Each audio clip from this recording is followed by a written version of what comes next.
Hello hello hello.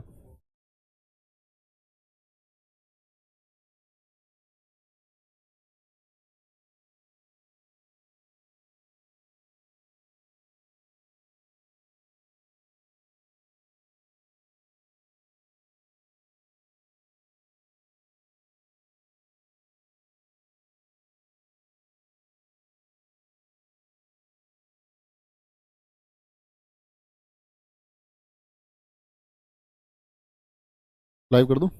Live. जय हिंद दोस्तों, मैं नवीन शर्मा आप सभी का स्वागत करता हूं। आशा करता हूं आप सब एकदम अच्छे हैं, एकदम बेहतरीन हैं।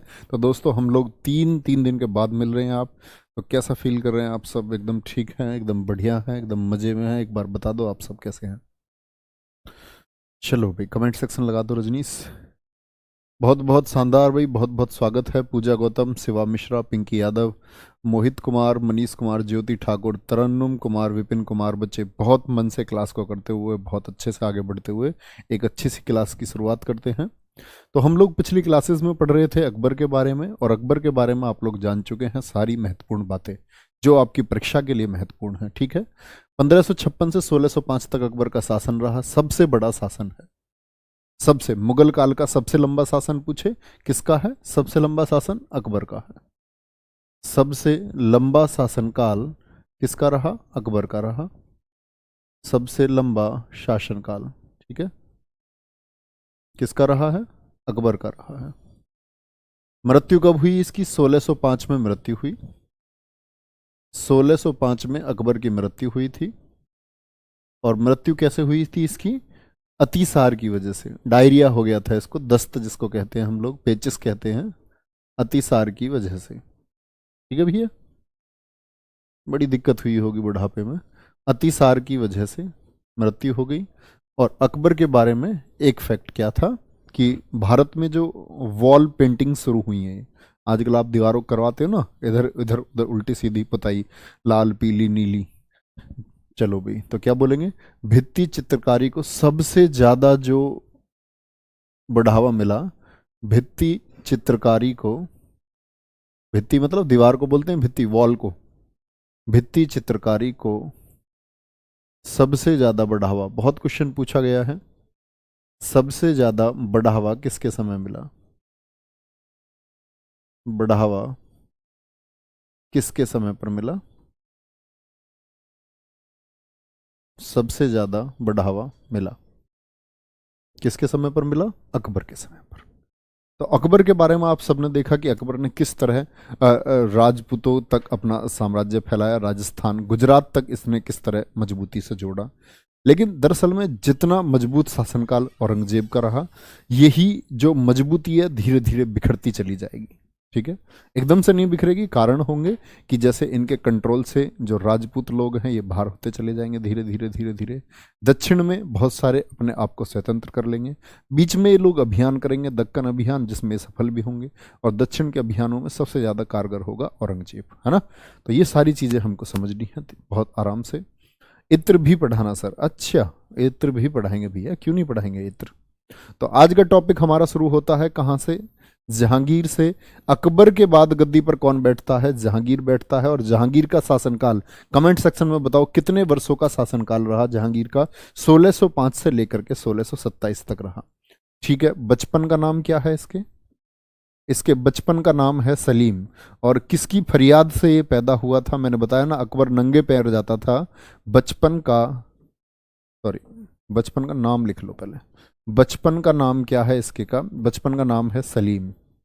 और किसकी सलीम क्यों रखा गया नाम?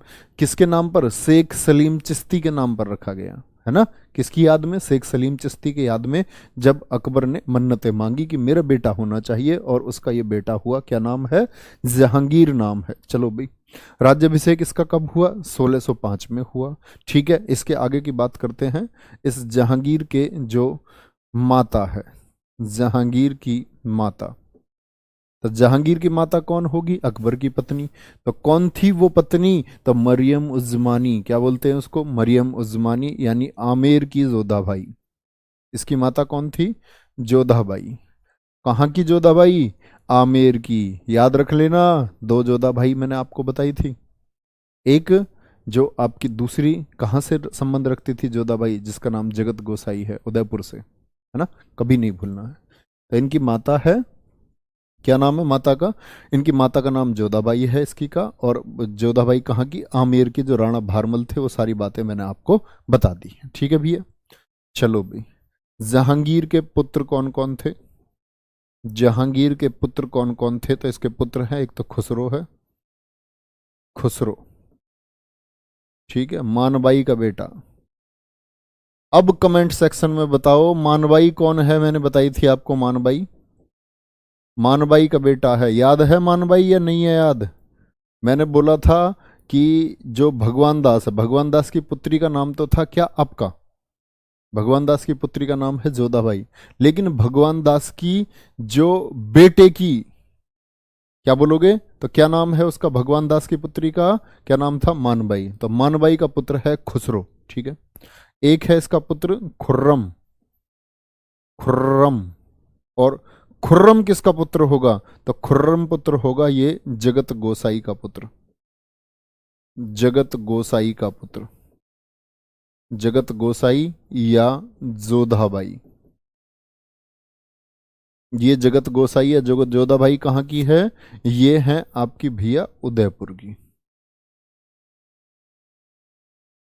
ठीक है, या उदयपुर का पुत्र लिख लो, का पुत्र, अब दिक्कत नहीं रही, खुसरो हो गया, खुर्रम हो गया, और यही खुर्रम जो है, खुर्रम को आगे बताऊंगा, चलो, यही खुर्रम शाहजहां गद्दी पर जो बैठेगा वो यही खुर्रम बैठेगा। ठीक है, परवेज, क्या बोलोगे, परवेज, और एक है इसका पुत्र शहरयार।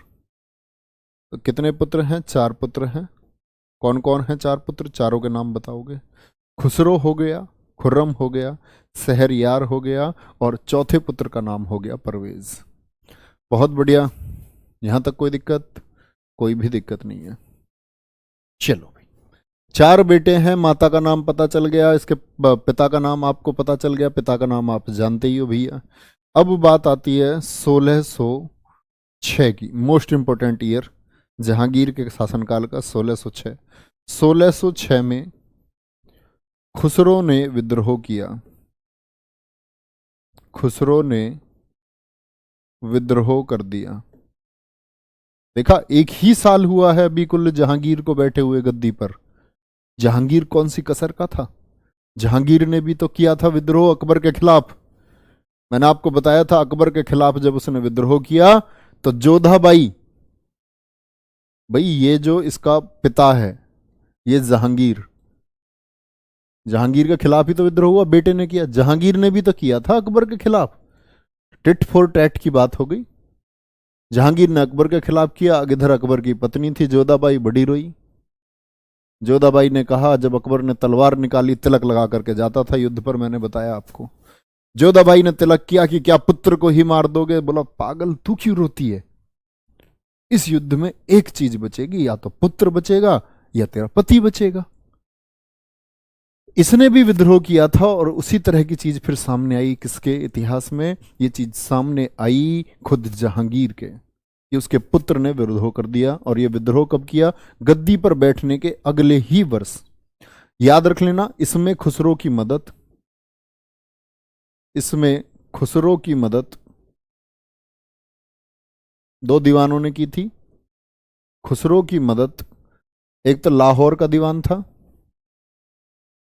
लाहौर का दीवान, और एक आगरा का दीवान। इसमें खुसरो की मदद लाहौर का दीवान, और एक और लिखो आगरा का दीवान, आगरा का दीवान। लाहौर का जो दीवान है, लाहौर के दीवान, और साथ में मैंने बोला किसके, आगरा का दीवान। तो लाहौर के दीवान का नाम था अब्दुल रहीम, अब्दुल रहीम, और जो आगरा का दीवान इस वक्त यहां था, आगरा के दीवान का नाम था हसन बेग। क्या नाम है, हसन बेग। तो दिक्कत भैया, तो खुसरो के इस विद्रोह का कारण कौन कौन रहे, आपका अब्दुल रहीम और हसन बेग रहे। दोनों ने मिलकर के खुसरो को फुलसाया। अरे बाप गद्दी पे बैठा है, अब असली हकदार तू होना चाहिए, तू मजबूत आदमी है, भिड़ गया बाप से जाकर के, बहुत बुरा पिटा भैया, बहुत बुरा पिटा। और तो याद रख लेना, खुसरो का विद्रोह किया, इसमें खुसरो की मदद हसन बेग ने की, लेकिन 1606 में ही भेरावल का युद्ध हुआ। लेकिन 1606 के भेरावल युद्ध में, भेरावल युद्ध में जहांगीर ने इसे हरा दिया। बेचारा फुलसाया और हरवा भी दिया। इसीलिए किसी को फुलसाने में कभी नहीं आना चाहिए। याद रखेंगे इन्होंने क्या की, इसकी मदद की। अब दरअसल में इसको पता था कि भैया बिता के खिलाफ विद्रोह किया है तो क्यों ना अपनी जान किस तरह बताई जाए। तो इधर से ये भाग के जाता है पंजाब, खुसरो, ठीक है। और खुसरो भाग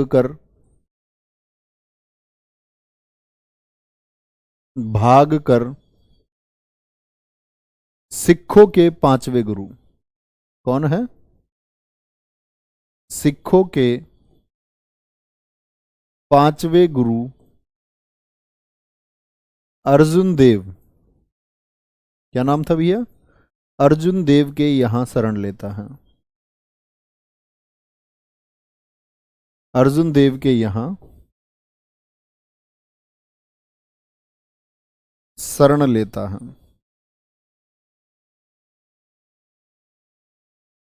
जिसकी वजह से, जिसकी वजह से जहांगीर ने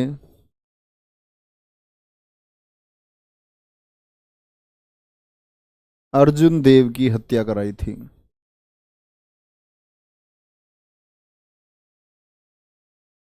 अर्जुन देव की हत्या कराई थी। यहां तक की बात में कोई दिक्कत?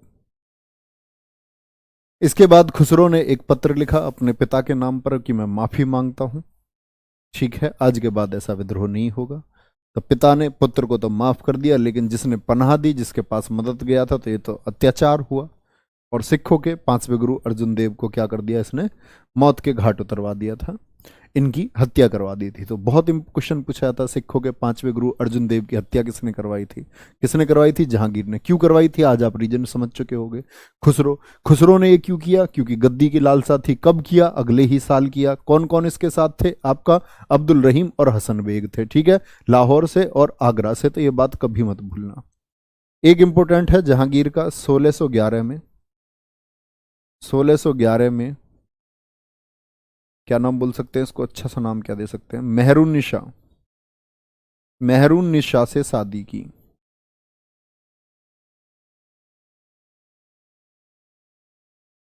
मेहरुन्निसा से शादी की। बड़ा तगड़ा प्यार है। तो कहते हैं कि एक बार मीना बाजार में नजर टकरा गई किसकी? जहांगीर की। किससे? मेहरुन्निसा से। व्हाट इज मीना बाजार? आप ये सोच सकते हैं। तो उस समय भी बाजार ऐसे नहीं थे जैसे आज भीड़ भाड़ है। पहले तो दो चार दुकानें हुआ करती थी बाजार में, तब मीना बाजार लगते थे मुगलों के समय पर। तब मीना बाजार में कहते हैं इसको पहली बार देखा। किसने देखा पहली बार? जहांगीर ने। उसने कहा यार बड़ी सुंदर है। तो उसके साइड में चल रहे थे लोग, उन्होंने कहा नहीं नहीं नहीं महाराज गलत बात है, शादीशुदा है। उसने कही हम कौन है? उसने कही जी आप महाराज हैं। उसने फिर पूछा हम कौन है? बोला जी आप महाराज हैं। तो फिर शादीशुदा क्या मतलब है? इंतजाम करो शादी का। तो कहते हैं कि मेहरुन्निसा का जो पति था ये शादीशुदा थी। मेहरुन्निसा के पति की हत्या में किसकी साजिश बताई जाती है इतिहासकारों द्वारा? वो साजिश बताई जाती है शाहजहां के द्वारा। कि शाहजहां ने उस साजिश को रचा। तो मेहरुन्निसा का पहला पति जो था, मेहरुन्निसा का पहला पति जो है, पहला पति इसका नाम था शेर अफगान। क्या नाम था? पहला पति था शेर अफगान। तो पहले पति और इसी की शेर अफगान की बेटी है, यानी पहला पति ये हो गया। तो इसी शेर अफगान की इन दोनों की पुत्री थी जिसका नाम है लाडली बेगम। इतनी बात समझ में आई? लाडली बेगम कौन है? कोई दिक्कत? लाडली बेगम तक कोई दिक्कत नहीं होगी, शादी हो गई भैया दोनों की। शेर अफगान शेर अफगान की पहली और इसकी शादी थी, बाद में इसकी हत्या करवा दी जाती है। शेर अफगान की हत्या हो गई, शेर अफगान को मार डाला गया। और शादी किससे हो गई भैया? शादी हो गई किससे? मेहरुन्निसा की शादी होगी जहांगीर से 1611 में। ये जो मेहरुन्निसा है, मेहरुन्निसा के पिता, नोट करना, मेहरुन्निसा के पिता हैं मिर्जा ग्यास बेग। मेहरुन्निसा के पिता कौन है? मिर्जा ग्यास बेग।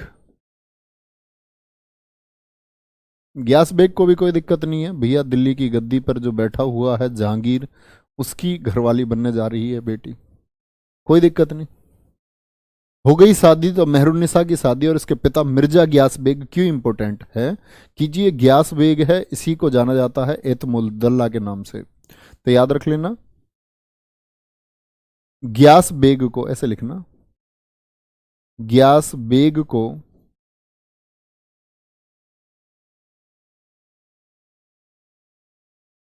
एतमा उद्दौला की उपाधि,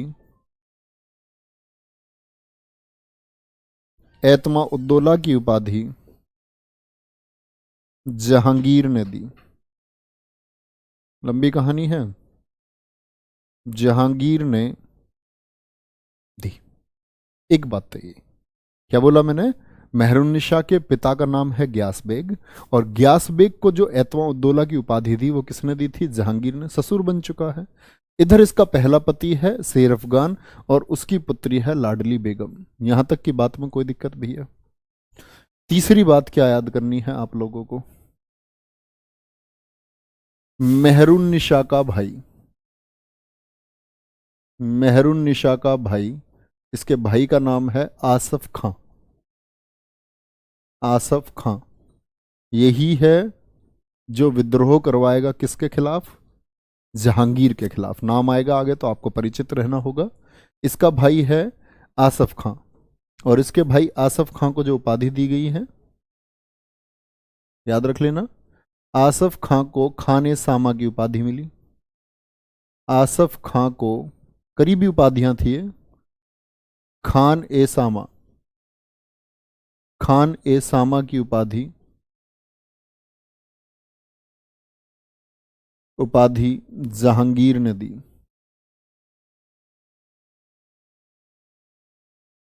पूरा रिश्ता कर लेंगे, एकदम परिवार की तरह जुड़ जाएंगे। समझ गए मेहरुन्निसा का भाई कौन है? कोई दिक्कत नहीं। इसका पहला पति कौन था? शेर अफगान। और शेर अफगान की जो ये बेटी है ना लाडली बेगम, अब कहेंगे इससे भी रिश्ता जोड़ो भाई। लाडली बेगम की शादी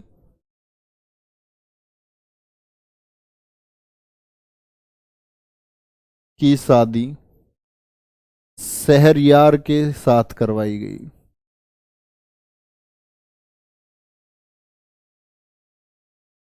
बेटा था ना इसका चौथा, परवेज शहरयार, तो जो शहरयार इसका बेटा है, उस चौथे बेटे से किसकी शादी हुई? लाडली बेगम की। घर में जोड़ लिया, कोई दिक्कत?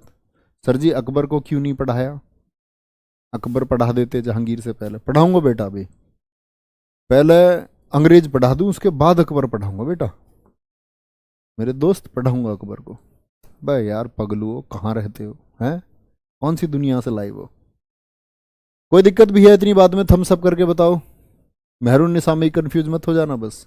भाई का नाम आसफ खां, पिता का नाम एतमाउद्दौला, नाम असली नाम है ग्यास बेग। चलो भाई अगली बात पर आ जाओ भैया जी। कोई भी दिक्कत है भाई? ये एतमाउद्दौला जो है, इसी के नाम पर बना हुआ है एक एतमाउद्दौला का मकबरा। क्या बोलोगे? एतमाउद्दौला का मकबरा। जो बच्चे जानते हैं वो बताओ कहाँ स्थित है? एतमाउद्दौला का मकबरा कहाँ है?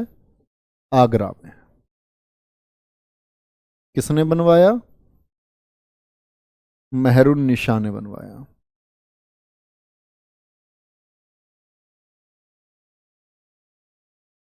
मेहरुन्निसा ने बनवाया। महत्वपूर्ण बात क्या है? महत्वपूर्ण बात है, देखो ताजमहल सफेद संगमरमर से बना, लेकिन सफेद संगमरमर से भारत में बनने वाली पहली इमारत कौन सी है? वो एतमाउद्दौला का मकबरा है। या आपसे पूछे पहला मकबरा जिसमें इस्तेमाल हुआ सफेद संगमरमर का, नोट करना इस बात को, सफेद संगमरमर से बना, मरमर से बना पहला मकबरा कौन सा है? पहला मकबरा, तो सफेद संगमरमर से बना पहला अकबर मकबरा कौन है? मेहरुन्निसा ने अपने पिता एतमुद्दौला की याद में बनवाया, जो कि आपका व्हाइट मार्बल से बना हुआ है, और इसी को बोलते हैं, इसमें पित्रा शैली का इस्तेमाल हुआ है, क्योंकि ये पित्रा शैली का इस्तेमाल ताजमहल में भी होगा। पित्रा शैली क्या होती है भैया? कोई टाइल्स है, जैसे बोर्ड को समझ लो, ये एक टाइल्स है, इस टाइल्स पर आप पत्तियों का डिजाइन बना दो, उकेर दो, है ना, कलाकृति को, डिजाइन जो चित्र है उसको उकेर दो पत्थर पर ही, इसको बोलते हैं पित्रा शैली। बहुत बढ़िया, कोई दिक्कत? मेहरुन्निसा के बारे में चल रहा भैया अभी तक सब कुछ। अगली बात पर आ जाओ। मेहरुन्निसा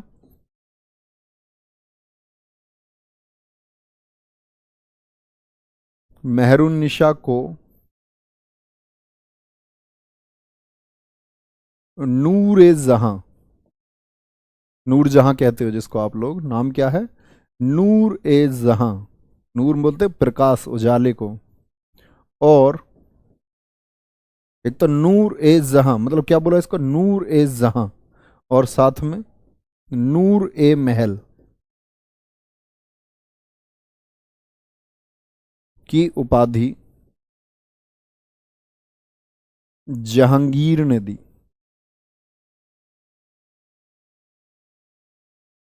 तो इतिहास में नूर ए जहां के नाम से किसको जाना गया, या नूर ए महल के नाम से किसको जाना गया है? तो वो मेहरुन्निसा है। हल्की फुल्की मेहरुन्निसा नहीं है, बहुत जबरदस्त तीरंदाज, बहुत जबरदस्त घुड़सवार।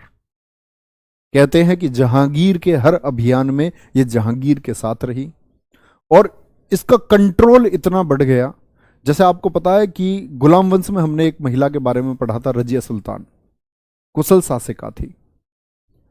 इसी तरह मुगल में अगर कोई पूछे ना, मुगलों में क्या कोई ऐसी महिला हुई जिसका गद्दी पर बहुत ज्यादा प्रभाव रहा हो? तो वो मेहरुन्निसा है। कहते हैं कि कुछ लोग तो जहांगीर को बीवी का गुलाम कहने लग गए कि ये मेहरुन्निसा के प्रभाव में है, और मेहरुन्निसा का प्रभाव ही कारण बनेगा धीरे धीरे कि इसके खिलाफ विद्रोह होंगे, आंतरिक विद्रोह होंगे, आसपास विद्रोह होंगे। कुछ इतिहासकार कहते हैं ऐसा नहीं है, लोग कहते हैं जहांगीर अपनी पूरी जिंदगी बाद के अंतिम समय में जहांगीर क्या रहा? बीमार रहा। वो शासक जिसने शराब पर खुद रोक लगा दी, खुद 2 पैक डेली लगाता था, तो क्या मतलब 4 5 6 7 8 लगा लेता होगा, क्या पता, हमें 2 ही लगाता हो। तो कहते हैं कि भाई ये जो जहांगीर है, सॉरी, जहांगीर जो है बीमार तो था लेकिन मानसिक रूप से कमजोर नहीं था। तो बहुत सारे इतिहासकारों ने कहा नहीं नहीं ऐसा नहीं है, मेहरुन्निसा की इतनी पहुंच नहीं थी। तो ऐसे बहुत सारे कथन हैं। चलो, तो ध्यान से देखेंगे, मेहरुन्निसा के बारे में हम लोग पढ़ रहे हैं। इसके भाई का नाम आसफ खां था, कोई दिक्कत तो नहीं? पिता का नाम, वापस आ जाओ थोड़ा सा, इसकी माता का नाम लिख लेना, मेहरुन्निसा की माता। मेहरुन्निसा की माता नूर ए जहां की माता का नाम है असमत बेगम। आज कौन सा डे है भाई? बड़ा पिछड़ा सा दिन आज होगा, और वो जो पिछड़े दिन को इसको मानते होंगे वो लोग बताएंगे बड़े तरीके से कि जी ये डे है आज। तो वो जो, जैसा आप जोड़ते हो ना अभी फरवरी में रिलेशन बनाते हो आप, असमत बेगम, तो इसी असमत बेगम ने गुलाब से इत्र निकाला था। गुलाब से इत्र, जो परफ्यूम होता है ना, गुलाब से इत्र निकालने की विधि का आविष्कार।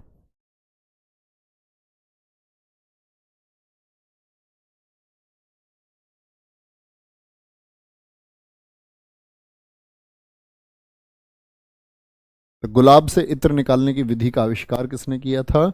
वो है नूरजहां की। तो देख रहे हो, नूरजहां का परिवार भी ठीक ठाक है इतिहास में। तो इसकी माँ का नाम क्या है? असमत बेगम, जहांगीर की सासू माँ। यहां तक की बात पे हम खत्म करते हैं किसको? नूरजहां को। और ये बातें आपको नूरजहां के बारे में याद रखनी है। इसके पिता का मकबरा कहाँ है, ठीक है, क्या है, सारी चीजें ये सब आपको याद रखना है। एक चीज हम मिस कर गए हैं, सॉरी। सफेद संगमरमर से बना पहला मकबरा याद रख लेना। इस एतमा उद्दौला के मकबरे को कहाँ स्थित है? बताया मैंने? नहीं बताया? नहीं बताया, आगरा में स्थित, बता दिया। एतमा उद्दौला का मकबरा कहाँ है? आगरा में है। याद रख लेना, इसी एतमा उद्दौला के मकबरे को हम लोग बोलते हैं बेबी ताज।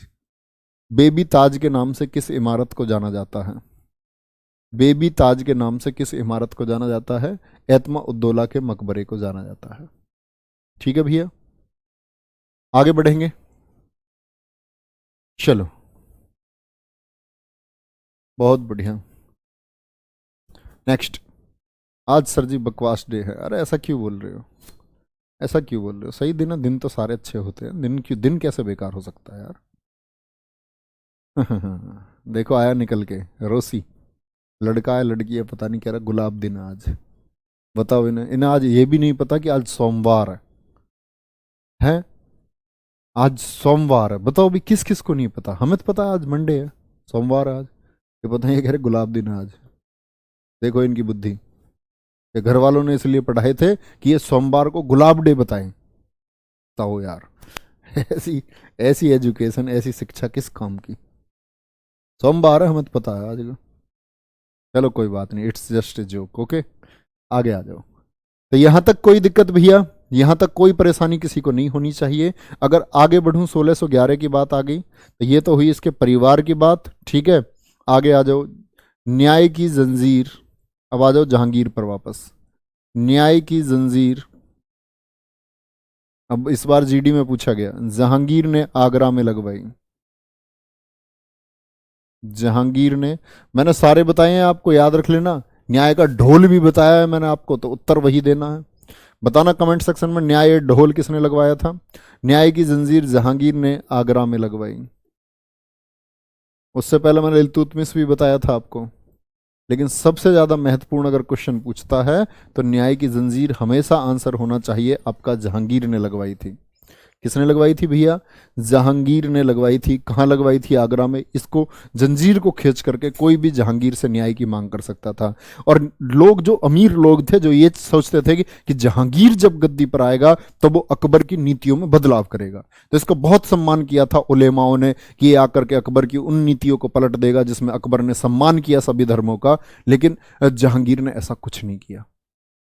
जहांगीर ने ऐसा कुछ भी नहीं किया, वो नीतियां सिर्फ बनी रहने दी, ठीक है, चल रहा है, कोई दिक्कत नहीं। बहुत थोड़ा सा मामूली फेरबदल इसने किया, जैसे मनसबदारी प्रणाली में इसने थोड़ा सा फेरबदल कर दिया था।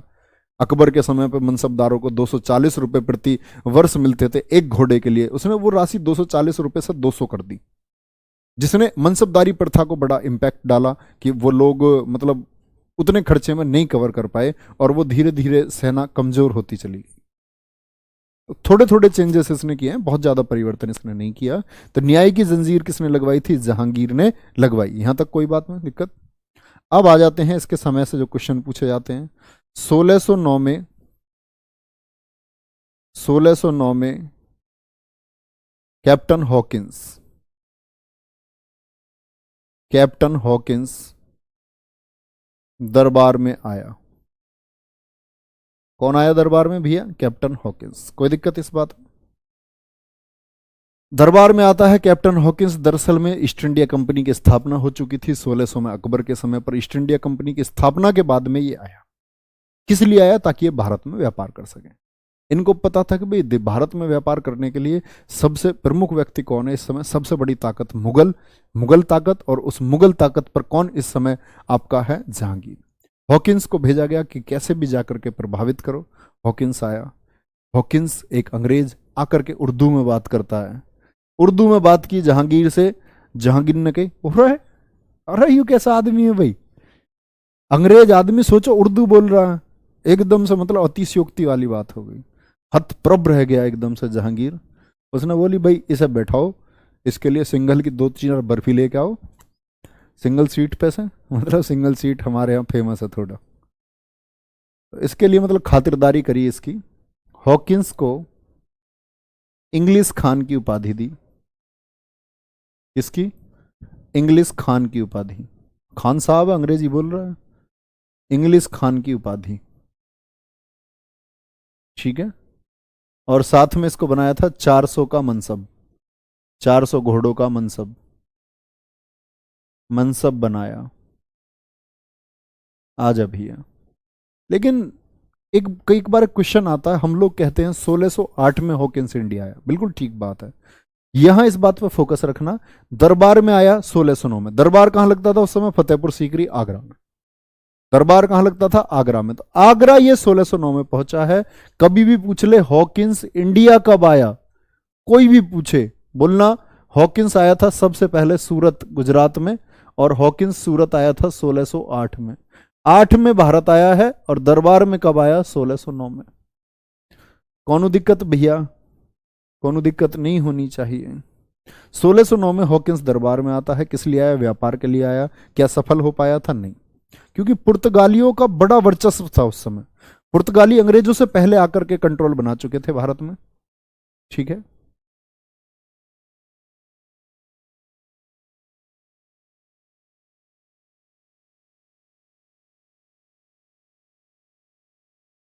तो क्या बोलोगे? 1600 ये हॉकिंस का प्रभाव नहीं पड़ पाया, क्योंकि पुर्तगालियों का बड़ा प्रभाव था। तो पुर्तगालियों के इस प्रभाव को दबाने के लिए एक और अंग्रेज आया था इसके दरबार के समय पर। 1611 में आया था मिडल्टन, जिसने आकर के आग में, ये कहानी सारी पुर्तगालियों की पुर्तगालियों में सुनाऊंगा। मिडल्टन ये वही व्यक्ति है जिसने पुर्तगालियों को आकर के हराया था। 1611 में मिडल्टन आया। ठीक है। 1612 में, हाँ,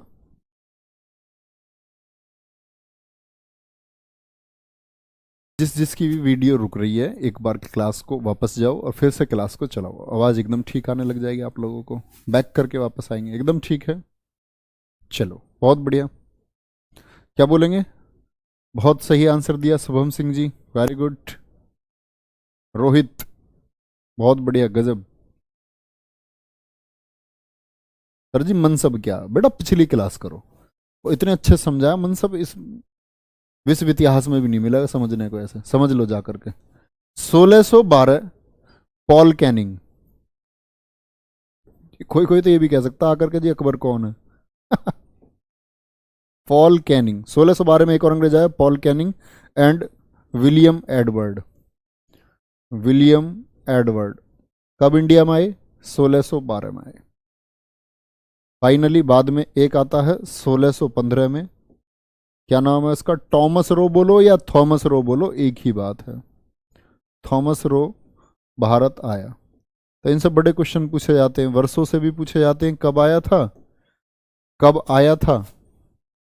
ठीक है, कब आया था ये पूछा जाता है। और साथ में ये भी पूछता है आपका कि किसके समय पर आए थे।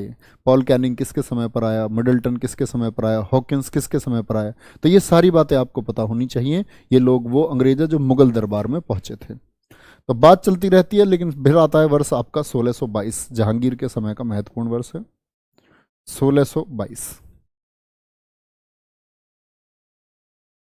1622 में शाहजहां ने विद्रोह कर दिया था। शाहजहां वही है जिसका नाम खुर्रम है, इसका बेटा, ने विद्रोह किया। कब किया विद्रोह शाहजहां ने? 1622 में। ठीक है। शाहजहां के विद्रोह के कारण थे, मैंने आपको बताया कि ये दोष लगाए गए किसके ऊपर? जहांगीर के ऊपर, कि वो अपनी पत्नी किसके? अपनी पत्नी के कंट्रोल में चल रहा है। अपनी पत्नी का नाम क्या है उसकी का? नूरजहां के कंट्रोल में वो चल रहा है। शाहजहां को भड़काया गया कि भाई जल्दी ही अगर ऐसा चलता रहा, जहांगीर तो जाने वाला है, कुछ अमीर तुर्क मिलकर के तेरी माँ के साथ मिलकर के, माँ से मतलब जो नूरजहां है, उसके साथ मिलकर के दिल्ली की गद्दी को हथिया लेंगे। तेरे पास नहीं बचेगा कुछ भी, तू बच जाएगा ठन ठन गोपाल, तो कर ले कुछ। तो 1622 में शाहजहां ने विद्रोह किया। और ये विद्रोह किस तरह से हुआ? दरअसल में सबसे बड़ी दिक्कत मुगलों को यहां हुई। मैंने आपको बताया था कि अकबर के समय पर अकबर का टारगेट था कि वो व्यापार पर कंट्रोल बनाए, और अकबर ने गुजरात को जीता था, जो उसने विजय अभियान भी किया था आपका 1572 में। तो ये दरअसल में क्या है, तो ये कंधार वाले आक्रमण से ये जो क्षेत्र था, तो कंधार पर फिर से ईरानियों का यहां कब्जा हो गया, जो कि मुगलों के लिए बड़ी चिंता की बात थी कि कंधार पर ईरानी फिर से आ गए हैं, अब ये दिल्ली की गद्दी की तरफ आएंगे। तो जहांगीर ने अपने बेटे शाहजहां से बोला कि जाओ कंधार पर जाकर के ईरानियों के इस हमले को निष्फल करो, इन्हें खदेड़ो वापस जाकर के। इसने कही डैडी मैं तो नहीं जा रहा। उन्होंने कहा भाई क्यों नहीं जाएगा?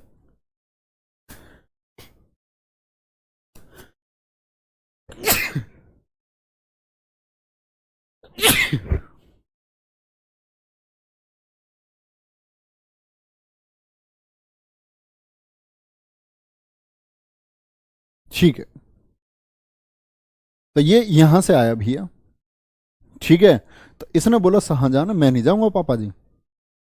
पापा जी ने कहे भी जाना तो पड़ेगा। देखो तो ये क्यों नहीं जाना चाहता था, उसके कारण थे। ये कहता था कि अगर मैं दिल्ली से दूर इस समय गया, महल से, राज सिंहासन से दूर अगर मैं गया तो मेरे खिलाफ विद्रोह होंगे। और ये जो मेहरुन्निसा है ये चाहता ही नहीं था कि ये वो साम्राज्य को छोड़ करके जाए। तो इसने बोला मैं चला तो जाऊंगा कंधार, ठीक है चला जाऊंगा, लेकिन शर्त है, अमुक अमुक किले इसने बताए, पंजाब पर अपना अधिकार मांगा कि पूर्णतः अधिकार मुझे सौंपा जाए और इधर किलों की जो अधिकारिकता है वो भी मुझे सौंपी जाए। जहांगीर बुलबुला उठा, एकदम से आग बबूला हो गया, तेरी हिम्मत कैसे हुई ऐसे। तो कहते हैं कि भाई यहां ये विद्रोह हुआ था किसका? शाहजहां का विद्रोह हुआ। और शाहजहां का जब ये विद्रोह इसने कर दिया और जहांगीर ने तो जो चीजें इसने मांगी जहांगीर ने बोल दिया कि नहीं कुछ नहीं मिलेगा। तो ये उस समय पर आगरा के समीप में था शाहजहां। इसने सोचा तू भाग करके जा और ये जो आगरा में सोना है ना, इस भंडार को अपने कब्जे में ले ले, सारे को अपने कंट्रोल में ले ले। तो ये भाग करके जाता है कंट्रोल लेने के लिए, लेकिन वहां जहांगीर का एक खास आदमी है महावत खां, बड़ा नाम है मुगल शासन में महावत खां, याद रख लेना। लेकिन इसके विद्रोह को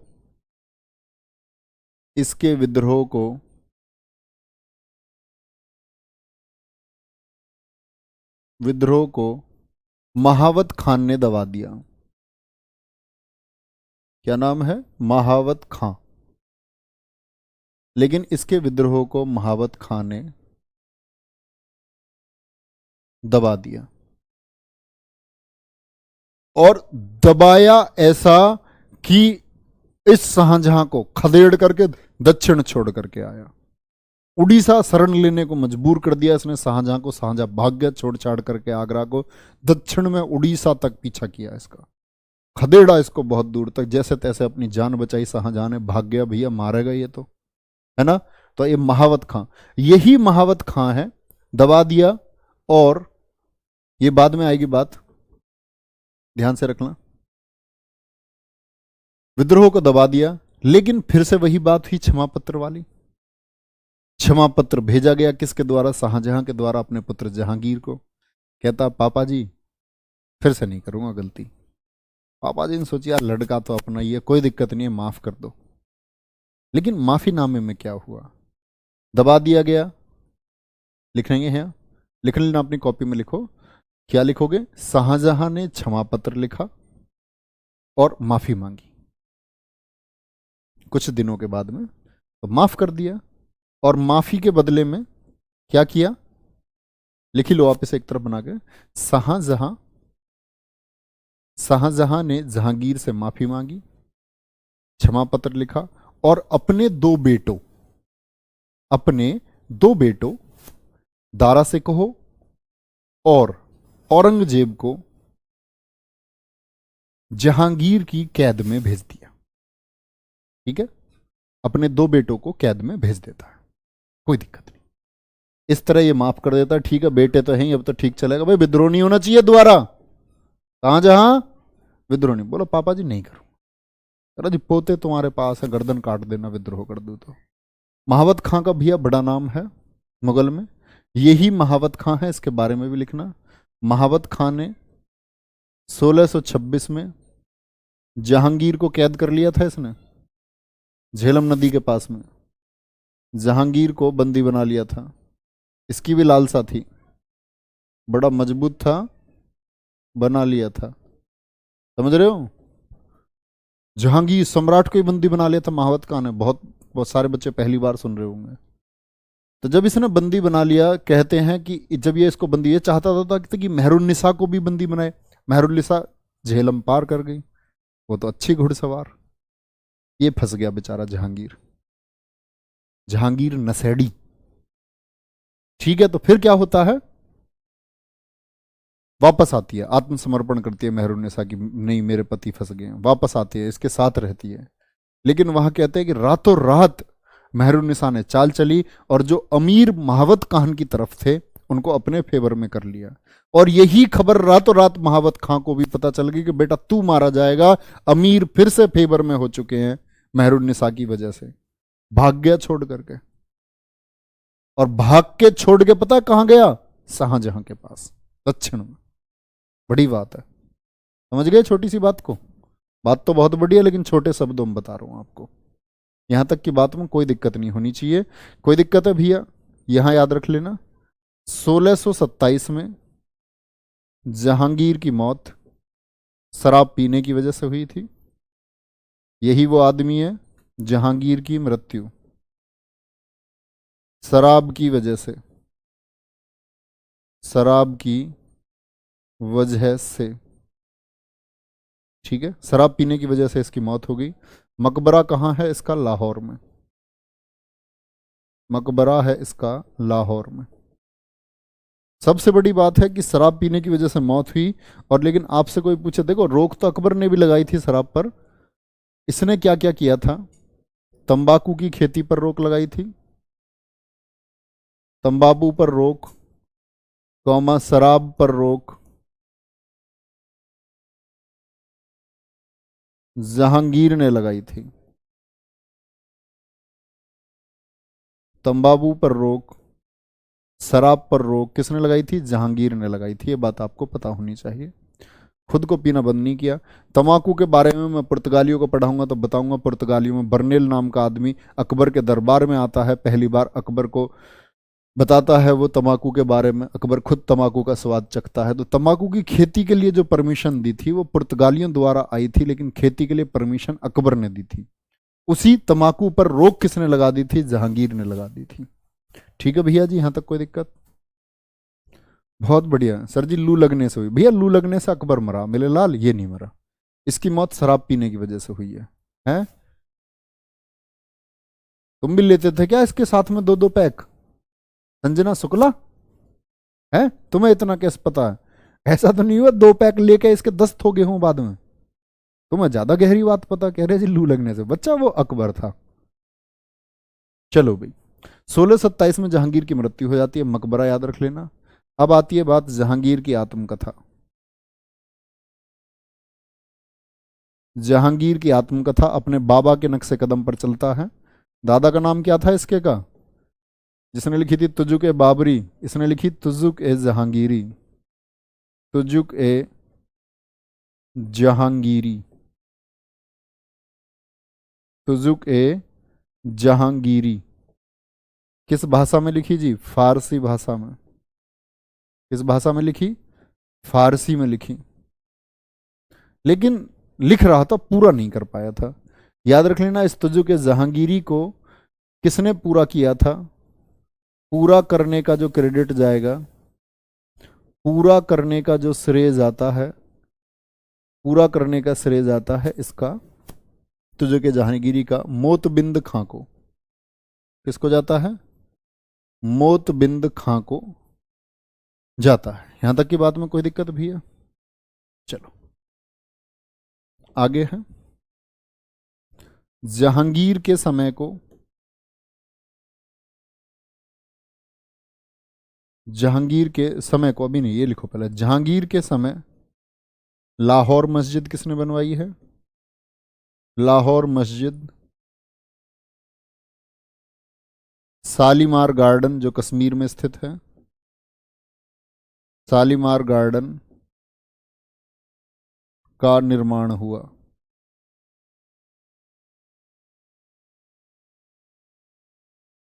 किसके समय हुआ ये, आपका ये हुआ जहांगीर के समय। महान कवि हुए हैं भारत में हिंदी साहित्य में, सूरदास। सूरदास इसी के समकालीन थे। सूरदास इसी के समकालीन थे। ठीक है। इसके समय के प्रमुख चित्रकार,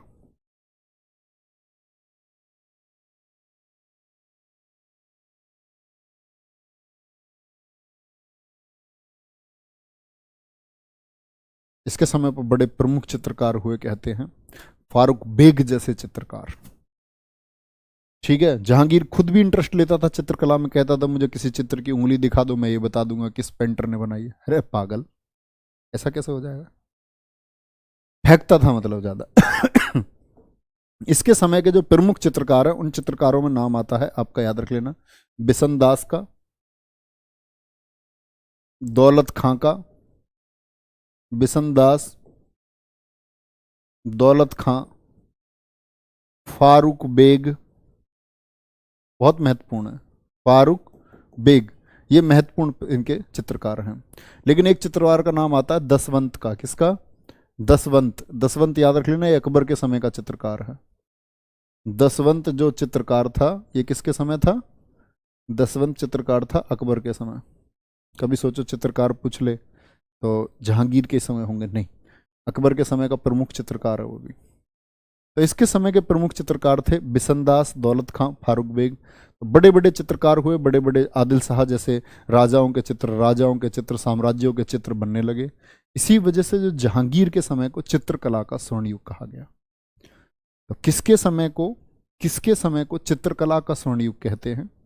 ठीक है, गोल्डन एरा ऑफ आर्ट लिखेंगे। जहांगीर का समय, जहांगीर का समय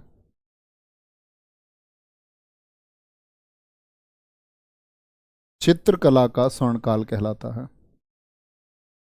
चित्रकला का स्वर्णकाल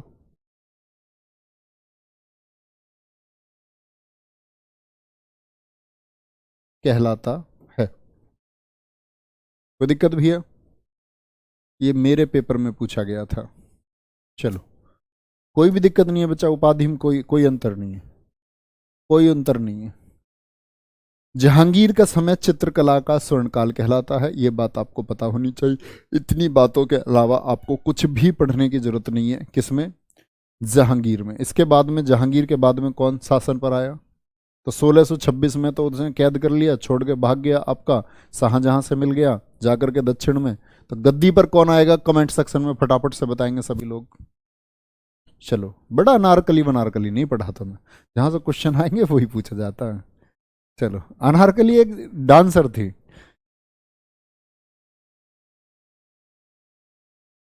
गाना सुन लो थोड़ा, देख, झूम झाम के, क्या घूम घाम के,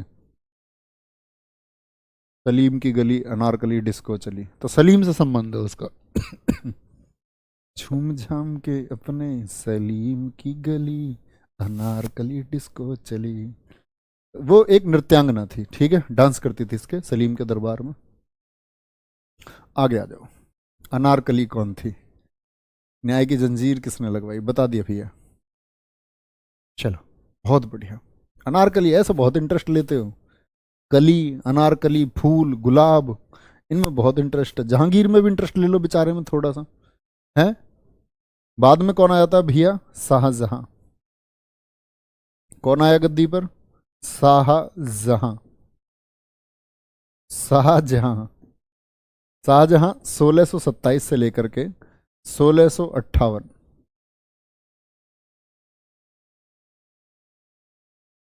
ठीक है। इसी के बचपन का नाम क्या है? खुर्रम। बचपन का नाम खुर्रम। बोलो, इसको शाहजहां नाम किसने दिया था अगर इसके बचपन का नाम खुर्रम है? अब आओ पते की बात पर, फालतू की बातों पूछते हो। अनारकली डिस्को किसके साथ जाती थी? उस टाइम डिस्को ही नहीं थे। यही तो बात है बेटा, यही तो सोचना तुम्हें। क्या बोलोगे? बचपन का नाम खुर्रम था, लेकिन दरअसल में 1617 में क्या हुआ? 1617 में, 1617 में जहांगीर है गद्दी पर, सोच लेना। 1617 में अहमदनगर, वही अहमदनगर जिसको अकबर ने हराया था। बताना अहमदनगर में कौन सी महिला शासिका थी? 1617 में अहमदनगर और मुगलों के बीच, अहमदनगर फिर स्वतंत्र हो गया था अकबर के आने के बाद में, मुगलों के बीच संधि कराने की वजह से, ये संधि कराई थी किसने? खुर्रम ने। वजह से जहांगीर ने इसे, इसके पिता ने ही, जहांगीर ने इसे शाहजहां कहा। शाहजहां, सारे जहां का मालिक मेरा बेटा ही है। उसे क्या पता थी तब शाहजहां कि 5 साल बाद 1622 में तुझे तेरे खिलाफ ही लड़ेगा ये?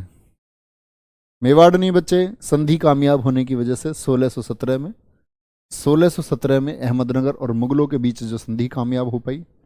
अकबर ने तो जीत लिया था लेकिन बाद में स्वतंत्र हो गए, ये लोग जीत नहीं पाए, इनके बस की नहीं था, इनके पास सॉल्यूशन था सिर्फ और सिर्फ संधि का। तो संधि करी, इसकी वजह से इसको बोला गया शाहजहां।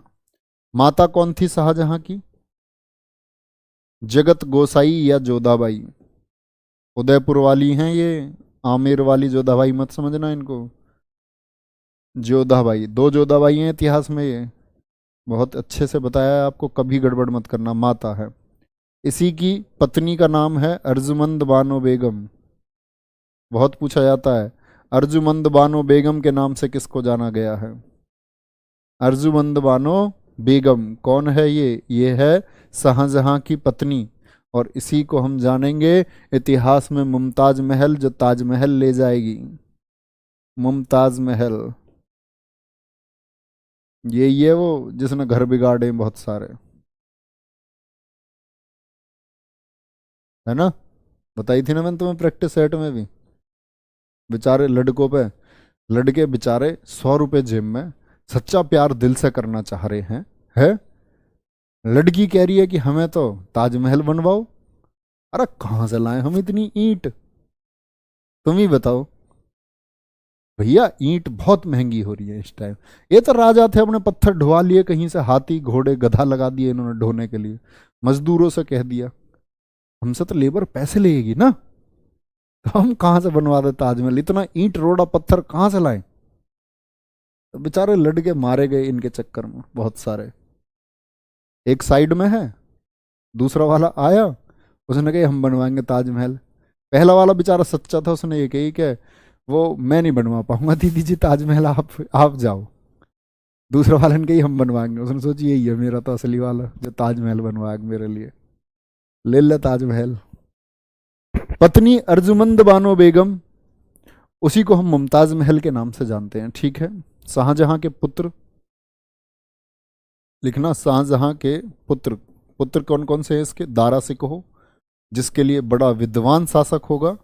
शासक तो नहीं बोलेंगे, विद्वान राजकुमार ही बोल पाएंगे, क्योंकि बेचारा ये छोटे से समय तक के लिए सिर्फ पंजाब ग्वालियर वालियर ऐसे थोड़े थोड़ी सी पोस्टिंग मिलेगी।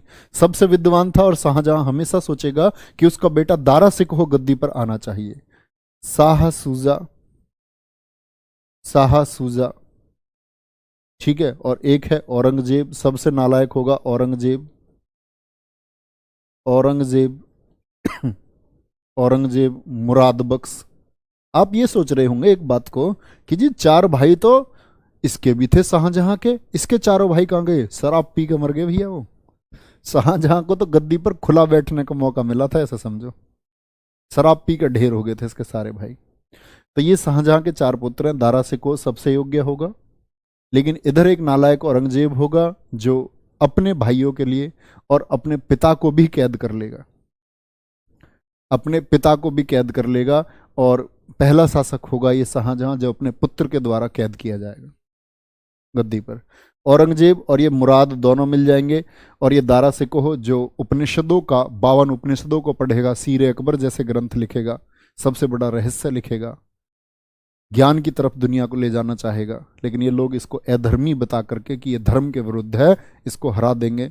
उत्तराधिकार की लड़ाइयाँ होंगी, धर्मत का युद्ध 1658, आपका सामूगढ़ की लड़ाई, देवराई का युद्ध में इसको बेचारे को बाद में इसकी गर्दन कटवा करके शाहजहां के सामने ले जाते हैं। दारा सिकोह का सिर काट करके भेजा जाता है किसके? शाहजहां के सामने। तो इसके बाद हम आगे पढ़ेंगे, ठीक है? और अगली क्लास में हम इसको खत्म करके शाहजहां के बाद से भैया, ठीक है, शाहजहां के बाद से औरंगजेब खत्म कर लेंगे, फिर इसका एंड है। ओके। गुरुजी सारे के सारे ही ये पियक्कड़ थे क्या? हाँ भैया। गुरुजी इनको ये नवरोज के त्योहार में मिली थी। बड़ा तुमने भी तो उसी पुस्तक में पढ़ा होएगा, तो हमसे भी तो पूछो जो हमने बता दिया मीना बाजार में। अच्छा इसकी बता रहे हो अर्जुमंद बानो बेगम की? हाँ भाई ये तो नवरोज त्योहार में देखी थी इसने, बिल्कुल ठीक है। कमेंट सेक्शन में बताओ। अशोक कुमार आप बार बार पूछे जा रहे हैं, मैंने अभी बताया आपको। क्या मजाक करते हो सर।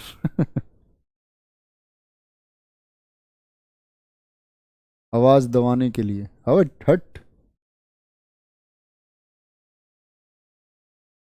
लू लगने से? अच्छा मैंने लू लगने से ये बोल दिया क्या? वो अकबर नहीं, अकबर मैंने बताया था बच्चा, अकबर दस्त लगने से, मोहम्मद बिन तुगलक की लू लगने से मृत्यु हुई थी। ऐसे मजाक मजाक में बोल दिया होगा मैंने, आपको नोट भी करवाया मैंने। लू लगने से मोहम्मद बिन तुगलक 1351 में मरा था, अकबर 1605 में डायरिया की वजह से, पेचिस की वजह से मरा। अरे वो कभी नहीं पूछा जाएगा आपसे किस किस वजह से मृत्यु हुई। ये तो ऐसी मजाक में बोल देते हैं, इसको ऐसी चीजों को नोट भी मत किया करो, मत पूछा करो। चलो ठीक है, तो मिलते हैं कल की क्लास में अच्छे से, है ना? पढ़ते रहो, और शाम का 3 बजे का यूट्यूब पर जो प्रैक्टिस सेट होता है जीएस का जरूर लेते रहो भी, है ना? वो आपकी तैयारी के लिए सबसे जरूरी है। मैंने बोला सिलेक्शन अगर छुटता है तो वो आपका जीएस में छुटेगा, जीएस की वजह से सिलेक्शन में रह जाते हैं। तो जितने ज़्यादा क्वेश्चन का आप संग्रह बना सकते हैं, मैं आपके पास बेस्ट मटेरियल के लिए हर रोज प्रयास करता हूँ, हर रोज। तो उस 3 बजे के प्रैक्टिस सेट को, और सुबह 9 बजे हिंदी का प्रैक्टिस सेट, और जिन बच्चों के तो मैथ और रीजनिंग में कमांड नहीं है तो वो मैथ और रीजनिंग के प्रैक्टिस सेट भी करो। आप सोचेंगे जी एप्लीकेशन की इतनी क्लास होती हैं, इधर पहले सिलेबस हो जाए तब उधर करेंगे बच्चे, वो तब भी उतने नंबर आपके आएंगे अगर अब से नहीं करोगे। अब से करोगे तो अभी से बढ़ने लग जाएगा, बाद में करोगे तब भी देखोगे तब भी वही स्कोर आएगा, है ना? साथ के साथ लेके चलो, थोड़ी सी मेहनत ज़्यादा करनी पड़ सकती है, 2 घंटे पढ़ ज़्यादा ज़्यादा पढ़ना पड़ सकता है, लेकिन पढ़ो। Okay, bye bye, take care, जय हिंद, जय भारत।